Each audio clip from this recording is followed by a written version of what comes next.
Assalamualaikum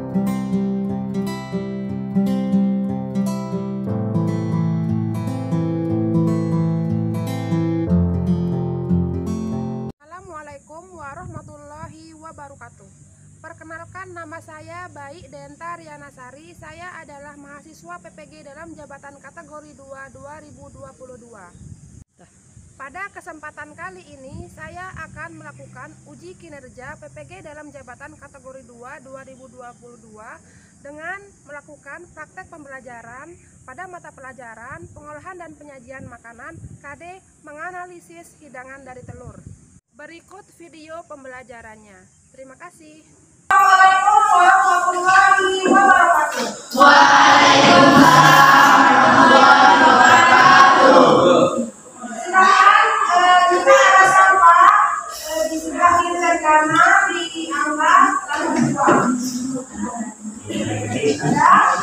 Sudah bersih Bu. Baik, kalau sudah bersih, jadi harus kita ya, biar kita nyaman melakukan pembelajaran pada pagi hari ini. Silakan ketua kelas memimpin doa sebelum memulai kegiatan pembelajaran pada pagi hari ini. Siapa ketua kelasnya? Silakan Prabu memimpin doa. Sebelum memulai pelajaran pagi hari ini, marilah kita berdoa menurut keyakinan masing-masing. Berdoa mulai.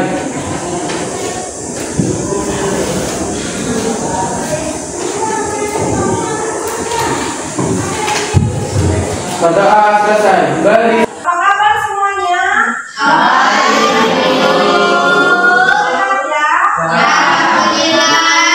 Jadi ibu harap kalian dalam kesehatan ya.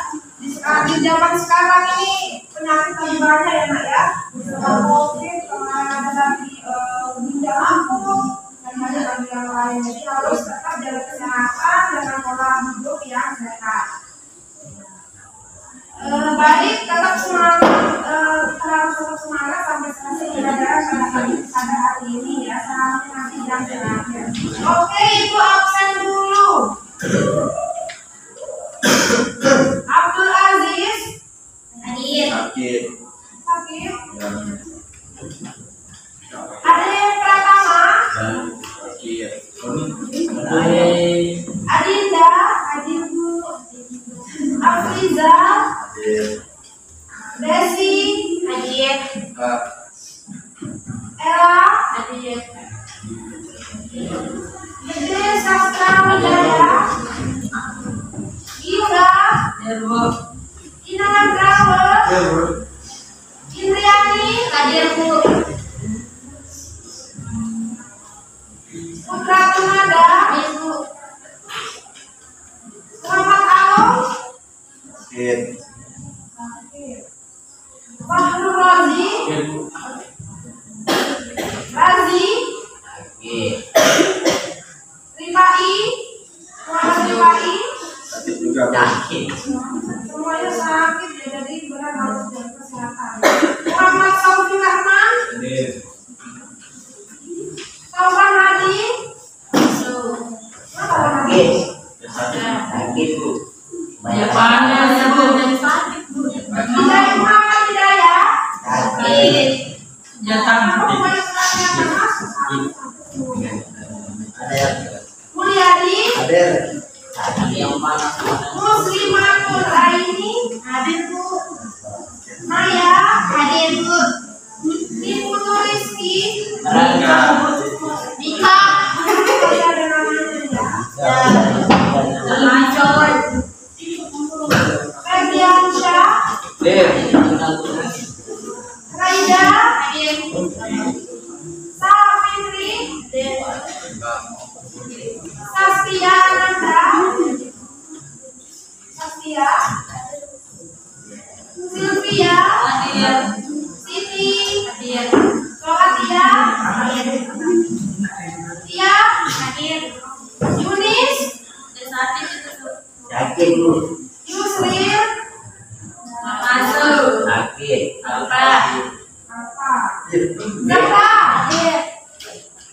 Baik.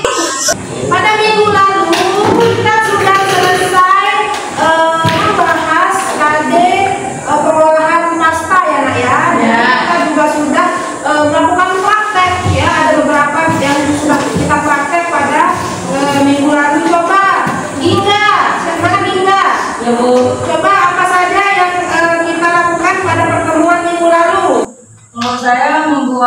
misalnya spaghetti carbonara dan mayonnaise. Ya, jadi itu ya. Jadi minggu lalu kita ada bikin rasanya, kemudian ada carbonara, kemudian ada lagi yang bolognese. Itu tadi ya, bagus sekali. Terima kasih Linda.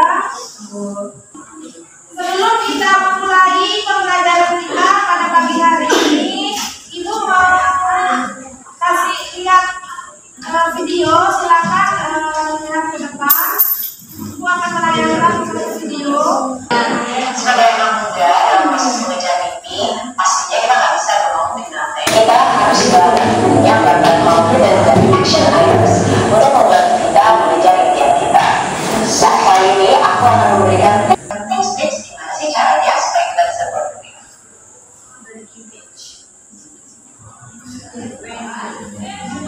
Yang pertama adalah kita harus bikin action plan. I have said before bahwa impian itu misalnya ada satu yang besar sekali, and that's our big dream. But in order for it to be achievable, kita harus break into small plans yang kita bisa lakukan day by day. Dengan begitu kita jauh lebih fokus, impian itu pun terasa jauh lebih achievable. Dan yang kedua, kita juga harus belajar untuk tidak mudah. And I know this is so hard. Kita namanya Itu ya. Itu adalah video produktif ala Ibu ya, mau diedukasi. Coba ada yang bisa mengambil pesan dari video yang tadi Ibu tayangin? Coba siapa yang di belakang? Zahra yang di belakang. Kita sebagai anak muda harus tetap semangat mengejar cita-cita dan membuat hasil dengan mengejar sesuatu dan mengenal diri kita sendiri. Betul ya. Jadi dengan kita hidup itu harus punya cita-cita, harus punya action planning. Nah, besok ini saya harus ngapain? Minggu depan planning saya harus ngapain? Minggu saya harus ngapain? Minggu depan ada ulangan. Berarti ulangan saya minggu depan harus sempurna, harus bagus nilainya. Bulan depan saya ada lomba, berarti saya harus persiapkan. Ada UAS, ada UTS dan sebagainya. Jadi harus dipersiapkan semaksimal mungkin. Nah, jangan kita harus kurangin main-mainnya, wake sedikit aja. Untuk lebih serius untuk hidupnya, karena apa yang kalian lakukan pada hari ini, kalian akan praktek hasilnya di masa depan. Jadi harus kalian persiapkan. Seperti itu ya, Nak ya. Bagus sekali Zara, terima kasih. Tujuan pembelajaran kita pada pagi hari ini yang pertama, melaksanakan pembelajaran dan menggali informasi peserta didik dapat menganalisis pengertian telur. Kemudian peserta didik mampu menyimpulkan struktur telur dengan ketercapaian 80% benar. Kemudian yang ketiga, setelah melakukan proses pembelajaran, coba siapa yang gemar makan telur? Ayo Bu. Siapa itu? Saya katanya. Oh Dinda ya, Dinda. Ibu saya sehari Bu makan telur. Setiap hari makan telur. Diolah seperti apa telurnya? Digoreng Bu. Digoreng ya. Pernah nggak makan yang sudah digoreng? Pernah, direbus. Oke, direbus. Bumbu juga ya, bisa ya. Telur ketik, telur balado dan sebagainya. Oke, baik Adinda. Coba kalau tingkat kematangan, siapa yang suka telur matang dan telur tidak matang? Saya. Desi. Saya lebih suka telur yang matang. Oke, Desi. Kalau saya sih Bu, lebih suka telur setengah matang. Nah, itu ya. Oke, Desi suka telur matang, kemudian Indri suka ya matang. Jadi ada dua jenis ya tingkat kematangan, tergantung lama ya. Contohnya nanti Ibu akan menayangkan juga tingkat kematangan telur yang kita inginkan. Misal mau kuningnya itu masih setengah matang, itu harus berapa menit. Maunya yang putihnya juga masih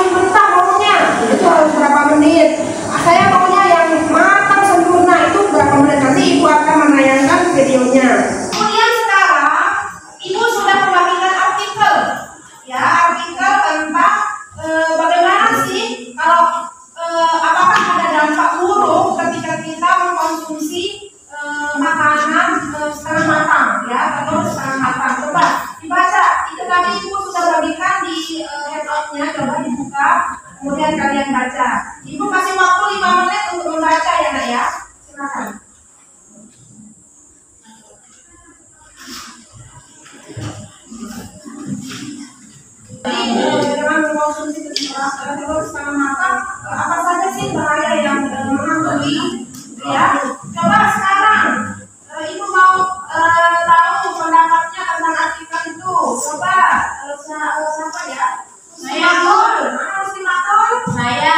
Oke, Muslimatul coba. Dalam artikel ini ada 2 jenis tingkat pengolahan beserta kelebihan dan kekurangan jika kita mengkonsumsinya. Ya, betul. Jadi di situ ada 2 jenis olah yang tadi kita sebutkan. Apa dampaknya? Apa kelebihannya dengan kita mengkonsumsi telur? Coba sekarang yang lebih hafal, Salatia. Coba Salatia. Dalam mengkonsumsi telur, ternyata mengkonsumsi telur setengah matang manfaatnya banyak. Salah satunya kandungan gizinya yaitu karena tidak melalui pemasakan yang lama, tetapi juga memiliki kekurangan yaitu bisa mengandung bakteri salmonella yang dapat mengganggu kesehatan. Bagus sekali ya, terima kasih Salatia dan Muslimatul. Jadi benar, telur setengah matang selain ternyata dia itu ada manfaatnya nak ya. Jadi dia itu mengkonsumsi ketika kita mengkonsumsi telur setengah matang, Nilai gizinya masih utuh, jadi tidak ada proses pemakanan, jadi tidak ada yang rusak, termasuk vitamin A ya, vitamin A dalam air. Kemudian ternyata juga memiliki kekurangan ya. Jadi dengan kita mengkonsumsi telur setengah matang, kita akan dihantui dengan bakteri salmonella. Salmonella ini sangat bahaya ya, jadi dia akan mengganggu kesehatan. Apalagi dikonsumsi pada ibu hamil. Kalau ibu hamil mengkonsumsi telur setengah matang, nanti ada bakteri salmonella yang dapat mengganggu kesehatan janinnya, perkembangan janinnya akan terganggu, bisa cacat gitu ya. Nah, tidak hanya telur kalau ibu hamil, semua produk setengah matang itu tidak boleh dikonsumsi sama ya. Makanya siapa yang suka makan telur, kira-kira apa sih materi yang akan kita bahas pada hari ini? Coba Dinda. Kita akan mempelajari hidangan dari telur, Bu. Betul ya, jadi sekarang kita kemarin mengkonsumsi apa namanya, melakukan praktek khasma, kemudian kita icip juga, kita tahu rasanya. Baru hari ini kita akan masuk ke dalam hidangan dari telur. Oke, pengertiannya siapa yang bisa baca? Coba baca. Pengertian telur. Bahan biologi. Sebagai bahan biologi, telur merupakan sumber nutrien kompleks.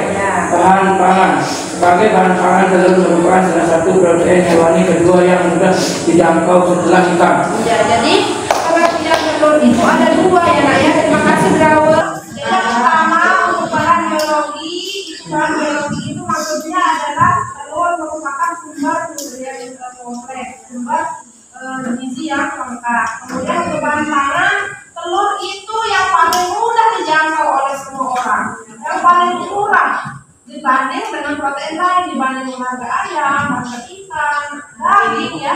Telur adalah sumber protein yang sangat mudah dijangkau. Baca cara membedakan telur kualitas baik dan tidak baik. Namanya Afriza coba. Pertama, rendam dalam air. Kedua, membayangkan telur. Ketiga, menyentuh kulit telur. Keempat, menyorot telur dengan senter atau lampu. Kelima, mencium bau telur. Betul ya, jadi cara membedakan telur yang baik dan tidak baik itu yang pertama dengan rendam dalam air. Ibu akan menayangkan video tingkat kematangan telur ya.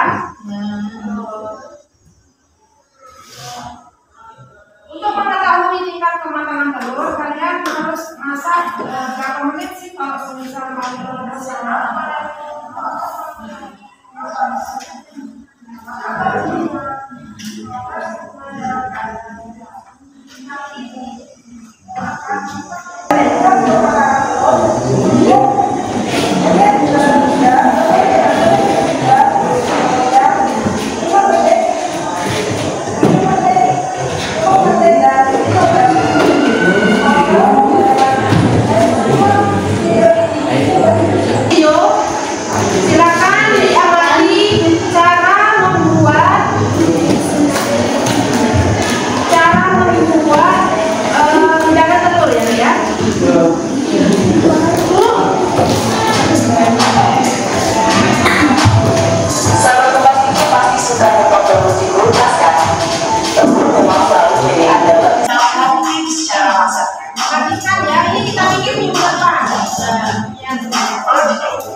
telurnya. Supaya telurnya di tengah, yang di tengah. Kuningnya. Ya, telurnya dia di tengah, jadi harus sambil diaduk. Aduknya pelan-pelan, jangan ngamuk.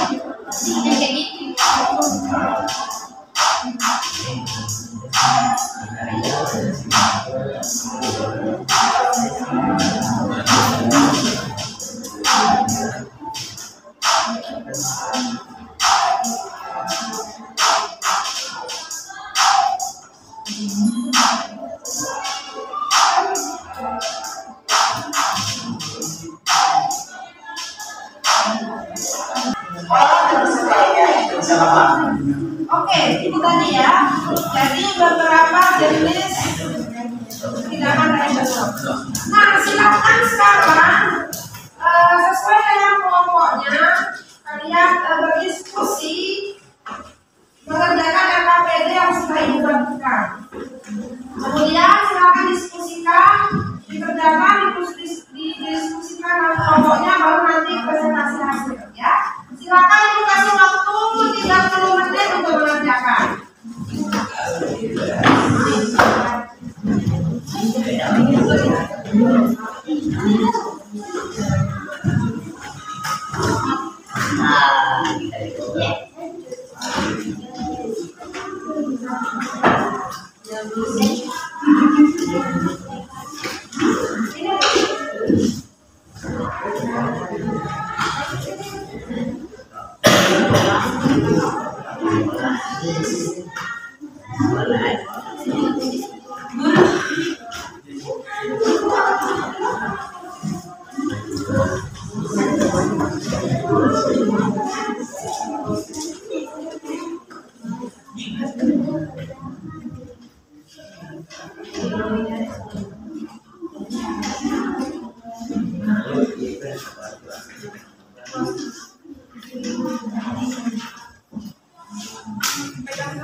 Kami dari kelompok 2 akan mempresentasikan hasil kelompok kami. Yang pertama, hidangan dari telur yakni hard boiled. Rasanya gurih dan lembut. Penampilan kuning telurnya matang. Kriteria kematangan matang sempurna. Metode pengolahan direbus. Selanjutnya ada omelet, rasanya gurih. Penampilan dilipat atau digulung. Kriteria kematangan matang sempurna. Metode pengolahan digoreng. Yang terakhir ada fried, yakni rasanya lembut dan gurih. Penampilannya kuning telur berada di tengah. Tingkat kematangan sesuai selera dan teknik pengolahan digoreng. Oke, silakan Zara. Ya. Dalam pembuatan bagaimana cara agar mendapatkan saldo yang matematikanya sempurna? Besaran sedikit suaranya Zara. Dalam pembuatan bagaimana cara agar mendapatkan telur yang bentuknya sempurna? Dengan mengaduk air yang direbus, kemudian telur dimasukkan agar posisi telur berada di tengah. Jadi itu ya. Jadi pada saat kita akan memasukkan telur, kondisi air itu sudah diputar-putar supaya telurnya ada di tengah. Ya, biar tidak kosong apa. Jadi sekarang kalau memang buka telur itu kan dia pecah di posisinya. Nah, ini ada. Oke. Ada lagi? Kalau tidak ada cukup ya. Silakan ditutup. Ya, dan terima kasih kami dari kelompok 1 ini.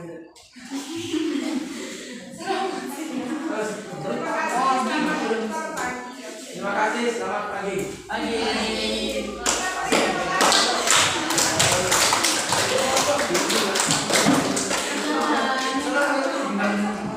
kasih ya untuk kelompok 1, kelompok 2, kelompok 3, dan kelompok 4 atas presentasinya cukup bagus ya. Ada yang bertanya, kemudian hasil diskusinya juga baik ya.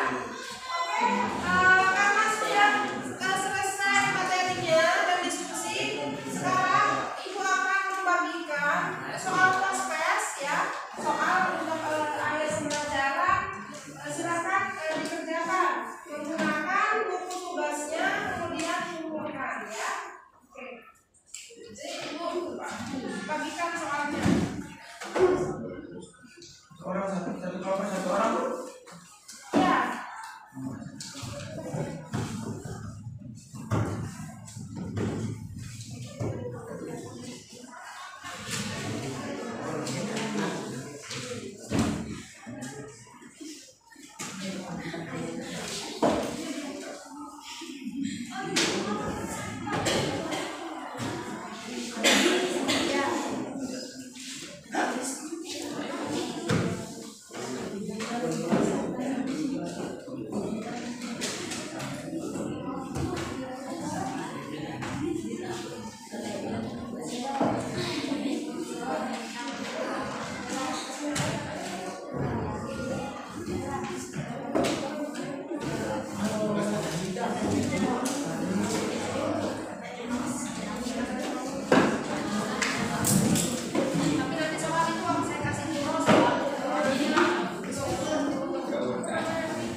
Waktunya 15 menit ya, waktunya 15 menit.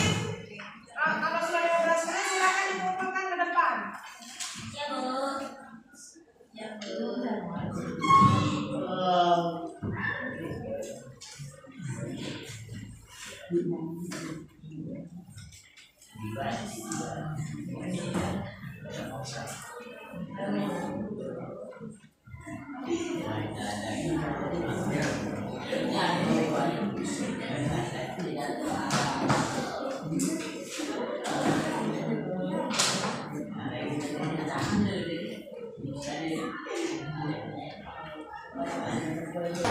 Fasilitasi namanya ya. Oke Indri, terima kasih. Coba satu lagi, siapa yang dapat menyimpulkan pembelajaran kita pada pagi hari ini? Ya, Bu. Ya, siapa namanya nak? Ya. Nada, silakan Nada. Hidangan adalah masakan kontinental tapi sederhana dibanding menu Indonesia pada masakan kontinental yang membutuhkan lada dan garam sebagai bumbu. Oke, betul sekali ya. Jadi hidangan umum pada masakan kontinental ini lebih sederhana nak ya. Hanya membutuhkan lada, garam ya sebagai bumbunya. Dan juga ada tambahan-tambahan lain seperti membuat omelet ada bombay ya, ada irisan ada toposis, ada spaghetti paprika ya, agar ada rasa seperti itu. Tapi kalau sunny side up itu tidak ada tambahan ya. Nanti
potong